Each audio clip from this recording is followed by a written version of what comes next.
When the 2016 presidential campaign began, I was trying to figure out who I should vote for. And I see 17 Republican candidates all the way across the stage. I didn't know anything about Donald Trump. Well, all of a sudden, Trump begins to speak against globalism. My ears perked up and I thought, does he know what he's saying?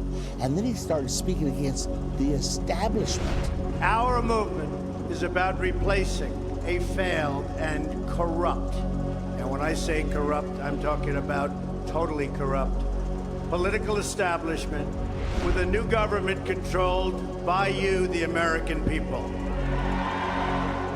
I realized he was the only politician that understood that America was being sucked into a one-world government system, and we had to be pulled out of it. Well, when he started talking about that, man, our ears pricked up. We thought, oh my goodness, could he be the one? We didn't know if he'd be strong enough, but I didn't realize that he could stand in the face of the international community almost on his own and say, we will not yield to this. I will not yield up the sovereignty of the American people to this world governing system. There is nothing the political establishment will not do, no lie that they won't tell, to hold their prestige and power at your expense, and that's what's been happening. President Trump has pulled America out of things like the Paris Climate Accord, the Trans-Pacific Partnership, all because those are too entangling. Those were designed to suck us into the planned New World Order or one world government. You have to understand the Sustainable Development Goals. The Sustainable Development Goals, which were signed onto by 193 member nations of the United Nations in September of 2015, is the United Nations blueprint for global governance in the world by 2030. But President Trump understands this. He's against globalism. He's against the loss of American sovereignty. Global cooperation, dealing with other countries, getting along with other countries is good. It's very important. But there is no such thing as a global anthem, a global currency, or a global flag.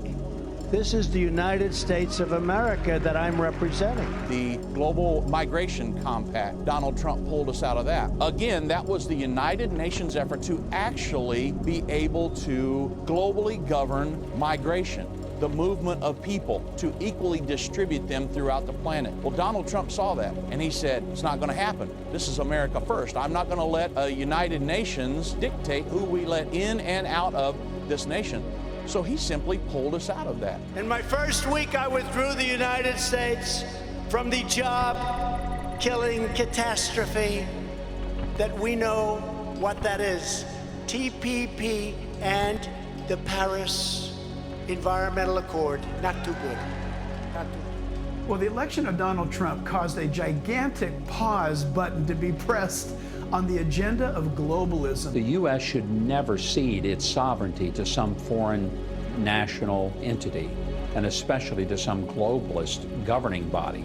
And the president totally understands that, and he put America first, rather than putting some nebulous global entity above America. Now, if Donald Trump would have had a hat that said, "Make the world great again," the world would have fallen over in love with him. Donald Trump says, I'm a nationalist, it's going to be America first, and I hope everyone in America really realizes what he's doing. We had leaders in this country that were selling us down the river. They had yielded up so much of our sovereignty, people didn't realize it. And before it was over with, we were going to be enmeshed in this world governing body.